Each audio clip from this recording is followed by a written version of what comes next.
Pleszkán Écska és Ratkóczi Huba már itt is ülnek velem szemben, hogy beszélgethessünk egy kicsit a Soul Breakersről. Sziasztok, Isten hozott titeket a stúdióban. Hát nem is tudom, hogy hol kezdjük, mert hogy egyszer volt, hol nem volt, hogyha mesébe illően szeretnénk.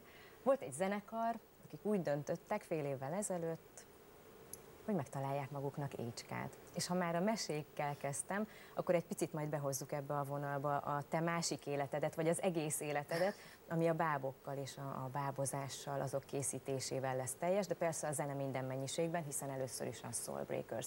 Kezdjük veled, jó? Mert te alapítója is vagy ennek a zenekarnak. Hát hogyan, miként álmodtad ezt meg? És ahhoz képest olyan lett, amilyet álmodtál? Hát ez egy spontán találkozások, régi zenészbarátságok mentén szerveződő történet. Igazság szerint egy olyan 6-7 évvel ezelőtt pattant ki a fejünkből az, hogy kéne csinálni valami olyasmit, amit még eddig nem csináltunk, de mégis szeretjük.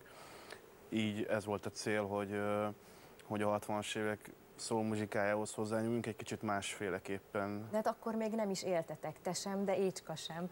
Hogy lehet, hogy ennyire magattokévá tudjátok tenni? Tehát mi a lényeg akkor, hogyha valaki egy olyan dologba akarja vágni a fejszéjét, amihez nem azt mondom, hogy nem ért, mert miért ne érthetne, de tényleg nem éltél, az a fajta érzés akkor nem lehetett a tiéd, hogyan szűröd át mégis magadon? Hát a zene az ugye, meg minden művészet szerintem, hogyha eléggé tartalmas, akkor igazából időtlen vagy időtálló.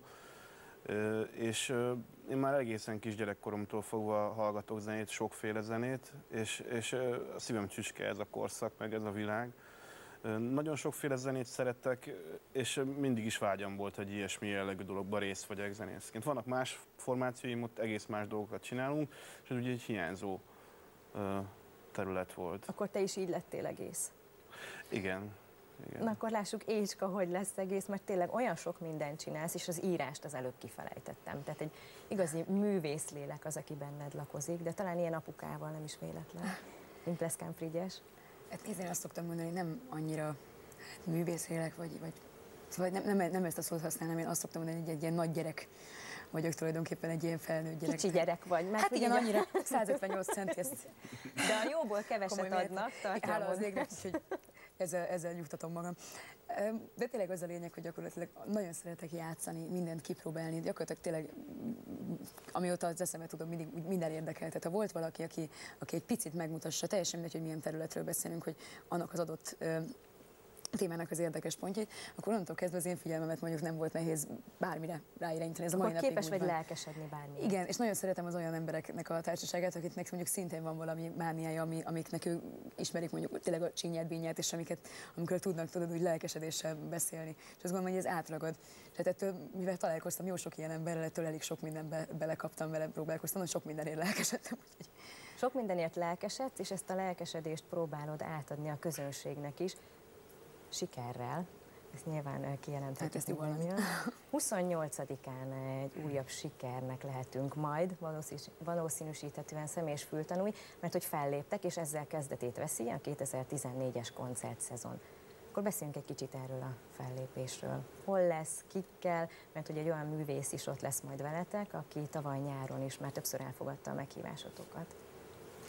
Igen, ez a koncert ez most pénteken 28-án a Muzikum nevű klubban lesz, a Múzeum utcában, és nagy örömünkre Tátrai Tibor elfogadta újra meghívásunkat, és velünk tart ezen az estén, és fölteszi a pontot az íre. Azt hiszem, muzsikálunk együtt, és hát nagyon várjuk és készülünk rá. Écska, melyik arcodat szeretnéd ezúttal megmutatni? Mindig mindent be... Igen, azt kérdeztem, lehet, hogy a nézőinket is érdekli, hogy ez maradó-e, ami a szemet sarkát.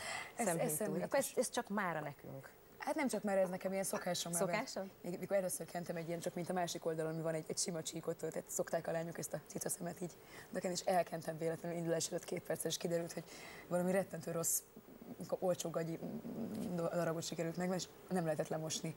És ahogy így próbáltam lemosni, így elkezdett terjedni. És láttál valami groteszk arcodban? Inkább körbe rajzolom, és felvelem, hogy akkor ez legyen inkább mondjuk egy virág, vagy egy nem tudom micsoda. Aztán így rászoktam most már, meg ilyen csukló mozdulatból megy, úgyhogy ez ilyen ez a reggeli napi rutinnak a része, ha úgy veszük. Akkor a véletlenekből milyen jó dolgok sülhetnek ki? Bizony, bizony. Vannak az életetekben ilyen véletlenek? Nem terveztétek, de talán a lehető legjobb dolog sült ki belőle.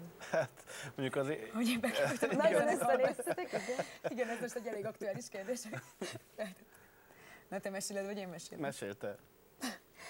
Nem, mert ez úgy alapvetően így kerültem például egy véletlen folytán tulajdonképpen a zenekarban. Tehát elvergődtem így a Hubának a koncertjére, valahogy oda kavarodtam. Meg fölhívtak engem, hogy te itt ilyen érdekes hangszereket hoznak fel, én figyelj, te zenész, én fogalmam nincs micsoda, én ilyet még nem láttam, de gyere ide, legalább nézd meg, hogy néz ki. És akkor elsétáltam arra felé, tudom, hogy láttam a hangszereket, tényleg nagyon jó pofa hegetárokat és egyéb hasonló dolgokat, rengeteg effektet, pedálokat.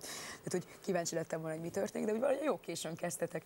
És tudom, hogy mert úgy fel is adtam, hogy meghallgatom ezt a koncertet, és egyszer csak megszólaltak. És így gyakorlatilag ennek az elég nagy szórakozó helynek szerintem a legtávolabbi sarkából így odafutottam, hogy ki ez, mi ez, kik játszanak, nekem ezt tudnom kell. Majd a koncert végén megmondtam a Hubának, hogy hát akkor légy szívesen, nem tudom, hogy megmondani, hogy miért, de hogy én szeretném az elérhetőséget, és szeretném tudni, hogy te ki vagy, hol zenélsz, mit csinálsz. Hát tessék a véletlenekből. Azt mondta, jól dolgok meghívtam muzsikálni. Akkor eljött egy És koncertre. azóta Aretha Igen. Franklint és Janis Joplint énekel és mindenfélét. Hát köszönöm, hogy itt voltatok velünk. Most is ízelítőt kapunk az egyik fantasztikumból, ami majd a muzikumban is hallható lesz. Aretha Franklintől szerettük meg a Respectet, most meghallgathatjuk Écskától is, ha odafáradtok a színpadunkra, és eljátszatok nekünk, persze ez még feltétele. Köszönöm, hogy itt voltatok, hogy itt Mi is vagytok velünk. köszönjük.